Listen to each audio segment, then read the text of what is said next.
objetivo que fija nuestra Constitución para que ella misma pueda ser cambiada. Estoy hablando de Ana Neira, a la que saludo y doy la bienvenida a RPP. Muy buenas noches, señora Neira. Buenas noches, Fernando. Qué gusto estar con ustedes. Bueno, hemos entrevistado en días pasados a un colega suyo, el doctor Luciano López, que nos ha explicado en qué términos es que se puede cambiar la Constitución, eventualmente incluso convocar a una asamblea constituyente. Tengo la impresión que no suele usted estar de acuerdo con él. Explíquenos, por favor, de esta asamblea, que incluso ayer Pedro Castillo habló de una asamblea popular constituyente. ¿Cómo se puede llegar a ella? ¿Cuál es el camino que el marco normativo actual, que ahora Pedro Castillo dice que va a respetar, prevé para esta forma de cambio de la Constitución? Sí, Fernando, nosotros en realidad con Luciano estuvimos, de hecho, ayer en un interesante debate por Twitter, para justamente analizar cuáles son las posibilidades de convocar una asamblea constituyente. Yo misma he escrito un par de artículos sobre el tema. Sí, por eso le hemos invitado. Lo primero que hay que ver, hay una primera posición de varios analistas que dicen hay que seguir el procedimiento del artículo 206 de la Constitución. Es decir, 2 legislaturas o una legislatura más referéndum. Eso hay que decir, es lo que se ha hecho en Chile en el 2019, fue lo que se hizo en Bolivia. Esto es una alternativa, digamos.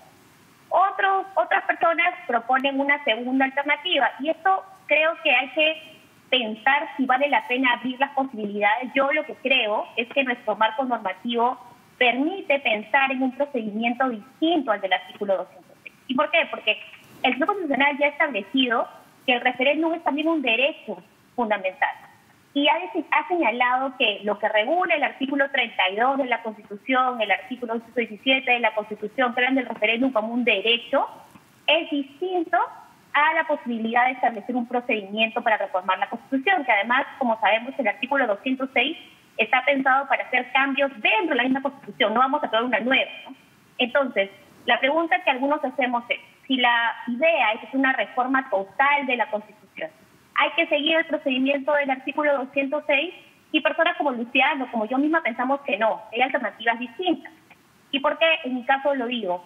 El Tribunal Constitucional ya ha señalado que en su momento una ley, recordarás, Fernando, que en el 2001 se intentó modificar la Constitución con un informe de la Comisión de Bases de Estudio de Reforma Constitucional. Y esta comisión propuso 3 alternativas para poder reformar la Constitución. Una era que se hiciera una comisión en el Congreso, que luego aprobara un texto y se siguiera el procedimiento, que luego fuera convalidado el texto por referéndum. De hecho, eso fue lo que se plasmó en una ley que se intentó aprobar y finalmente no logró ser aprobada. Pero también la Comisión de Bases planteaba la posibilidad de un referéndum directo, y también la Comisión de Bases planteaba la posibilidad de una ley que regulara un procedimiento. Es decir, yo creo que la primera pregunta que vamos a tener que discutir seguro en los próximos meses es, ¿nos ceñimos al 206 o no nos ceñimos al 206? Para algunos, como en mi caso, no es la única alternativa, podemos pensar en otras posiciones. Luciano tiene una posición interesante que seguro se la contó a ustedes con mucho detalle. Lo que él considera es que es posible plantear una reforma constitucional a través de convocar una asamblea constituyente. Es decir, él cree que se podría recolectar firmas, ¿no es cierto?, el 10% de la ciudadanía, y con esto convocar un referéndum por toda la ciudadanía. ¿Quieres una asamblea constituyente? Y si la ciudadanía dice que sí mayoritariamente, entonces habría elecciones de asamblea constituyente y luego un referéndum para aprobar ese producto que es la Constitución, ¿no? Pero digamos, ¿Quién convoca a este referéndum y quién proclama los resultados del referendo y las consecuencias jurídicas que se derivan de él? Sí, el debate, digamos, aquí es si permitimos la posibilidad de la convocatoria o de la recolección de firmas ciudadanas. Si se recolectaran las firmas ciudadanas, ese 10%, y seguimos la interpretación que personas como Luciano tiene, que yo tengo dudas, pero no creo que sea totalmente viable, porque tiene sustento en el marco constitucional, de convocar un referéndum ciudadano, ese referéndum lo convoca el Jurado Nacional de Elecciones. El Jurado Nacional de Elecciones tiene que determinar, recordar un artículo en la Constitución que dice qué temas pueden ir a referéndum y qué temas no pueden ir a referéndum. Pero ayer, y justo por eso surgió el debate con Luciano en la noche, es que él traía a colación que hay dos resoluciones del Jurado Nacional de Elecciones, del año 2003, una, y del año 2012, me parece que es la otra, que han señalado que se puede vender kits electorales, es decir, estos formatos, es decir, estos planillones de recolección de firmas, para señalar que se convoca una asamblea constituyente para la reforma total de la Constitución. Entonces, aparentemente, es cierto que hace algunos años ya, el jurado ha permitido esta posibilidad, y habría que ver si el jurado con la actual conformación permitiría la compra de un kit. Yo comento esto, seguro muchos lo saben, pero en los últimos meses, en diciembre 1, y me parece que el otro ha sido en febrero, se ha comprado kits electorales para pedir la convocatoria de una asamblea constituyente para la reforma total. Hay esos presentes. Permítame, por favor. Permítame, por favor, ir a una pausa para reposar las ideas jurídicas que nos he expresado. Es un tema que no es fácil para todo el mundo. Y luego quiero que me diga si lo único que resulta claro tras estas polémicas entre constitucionalistas es que no puede el presidente de la República ni convocar a un referéndum, ni, en consecuencia, imponer por su facultad una asamblea constituyente de este tipo. Nos lo explica después de cuáles son los límites del poder presidencial respecto a esto. Vamos a retomar nuestra entrevista con Ana Jara, jurista, después de una breve pausa.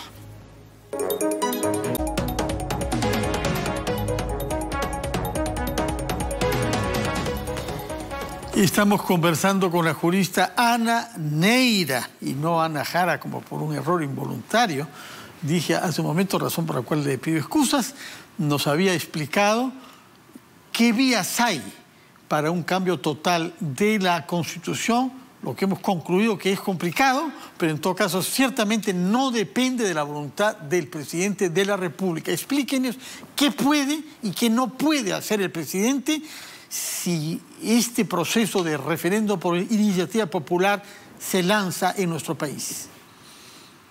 El presidente podría presentar una iniciativa, por ejemplo, una reforma constitucional. Recordemos cómo fue en el 2018, ¿no? Pero hay que tener una cosa bien clara, creo, Fernando. Me parece que hay que, digamos, resaltarle, creo que es un poco la idea también de este espacio, ¿no? El presidente no puede por sí solo, con su sola voluntad, convocar un referéndum, ¿no? Recordemos que en el 2018, ¿qué fue lo que ocurrió? El presidente mandó un proyecto, o mandó 4 proyectos de reforma constitucional, los debatió el Congreso, y entonces el artículo 206 se operó, es decir, hubo una primera votación del Congreso y luego un referéndum. A este referéndum convocó el presidente porque se entendió que era un referéndum en el marco del procedimiento del artículo 206 de la Constitución, y por eso se aplicó la ley que permite que el presidente convoque elecciones y no las otras dos.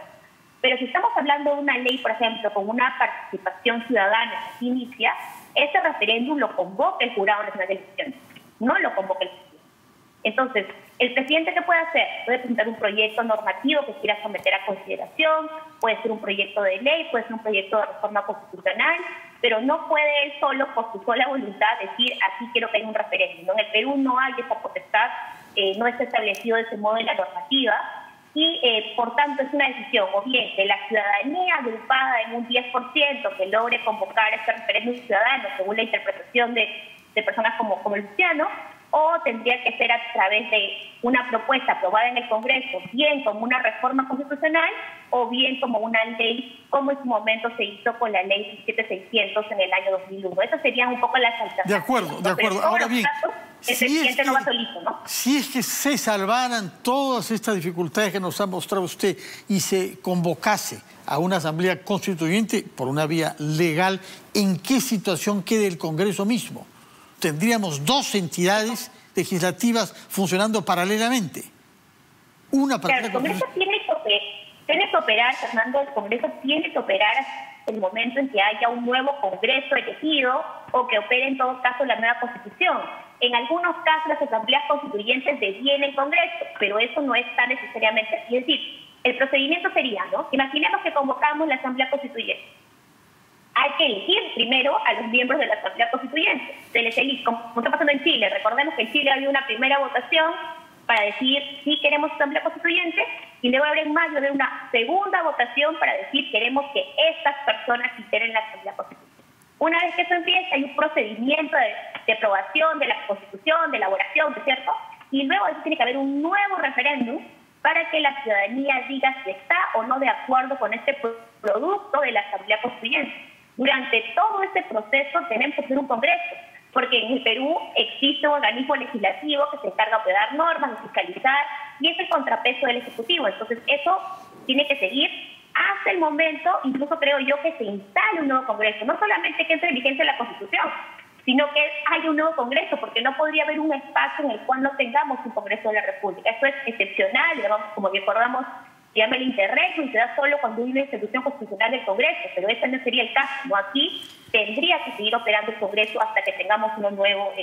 Señora Neira, usted sabe que tras toda esta sofisticación jurídica, a veces lo que se esconde es apetito de poder. Y hemos visto en los últimos años en América Latina grandes procesos de cambio de la Constitución que han servido sobre todo para prolongar el mandato del presidente en ejercicio, que es el que convoca o es el que mueve sus fichas para conseguir que se cambie toda la Constitución. Hay mucha gente que teme que puede suceder eso en el Perú. Hay muchas fuerzas políticas que lo han dicho y hay sectores sociales. Si las cosas son así, ¿con qué votación, qué porcentaje de los congresistas tienen que votar en vista de que nuestro Congreso es fragmentado? Y el señor Castillo, que cuenta con 37 congresistas, no tiene los números para un voto que asegure todas sus iniciativas. Lejos de eso. Claro, ahí, Fernando, lo que sucede es que dependería de quienes consideran que tenemos que pasar por el procedimiento del artículo 206. Pero antes yo quería hacer una pausa. A mí me sorprende, digamos, cuando, por ejemplo, casos como el boliviano o el venezolano, que son los que siempre se citan, digamos, ambos casos lo que sucedió fue una reforma de la Constitución. Es decir, las constituciones incorporaron expresamente asambleas constituyentes dentro de su texto, incluso también ha sido el caso de Chile, pero claro, creo que el caso de Chile ha respondido más bien, como sabemos, una demanda ciudadana muy fuerte. No es el poder político que lo ha hecho, a diferencia de Bolivia, ¿no? Porque en Bolivia eso sirvió para que se perpetúe Evo Morales incluso más allá del marco legal que él mismo había definido. Sabemos en qué terminó eso, ¿no? En el caso boliviano, bueno, es un poco curioso el caso boliviano porque sabemos que él logró hacer lo que Fujimori no pudo hacer en el Perú, ¿no? Esta interpretación de que solo se aplicaba la reelección a partir de que entrara en vigencia la nueva Constitución. Pero lo interesante es que cuando él intentó volver a cambiar la Constitución para que eso se produzca, el pueblo la rechaza, ¿no? Y fue ahí que la Corte Constitucional, el Tribunal Constitucional Plurinacional de Bolivia, le permite esto porque entendió que la reelección era un derecho fundamental, cosa que ya se ha descartado aquí también en el Perú. La Comisión debería hacer un informe, lo que ya todos sabemos, ¿no? Pero en todo caso, Fernando, lo que debería quedar claro es que en esos países hay unas mayorías tan amplias que lograron incluso cambiar la Constitución. Aquí este procedimiento, ese cambio constitucional por sí solitos no van a poder hacerlo porque requieren ciertos consensos, ciertos números que no se tienen. Ahora, lo que sucede es que si prosperaran interpretaciones como las que tiene, por ejemplo, el profesor Luciano López, al que nos estamos refiriendo mucho hoy, pero que también es un planteamiento que tiene el profesor Francisco Yguren, y en su momento alguna lectura del doctor Carlos Blanca se ha leído en ese sentido, la idea es que podría haber una iniciativa ciudadana que no requiere intervención del Congreso, sino que únicamente lo que pasaría es que la ciudadanía votaría este referéndum para la convocatoria de la Asamblea Constituyente. Bueno, muchas gracias por sus explicaciones, espero que haya dado claridad. Pero de todas maneras hay varios puntos que usted misma dice que son objeto de discusión entre los especialistas. Cuánto más difícil será para los ciudadanos de a pie formarnos una opinión clara y razonable sobre eso. Lo único seguro es que no queremos concentración de poder, puesto que la democracia supone que haya un equilibrio de poderes y esto se aplica de una manera preeminente cuando se trata de cambiar la arquitectura institucional misma del Estado, como es lo que hace la Constitución. Muchas gracias, señora Ana Neira, por su tiempo y por sus explicaciones. Vamos a hacer una pausa, después de la cual hablaremos sobre economía con el exministro de Economía y Finanzas, Alonso Segura.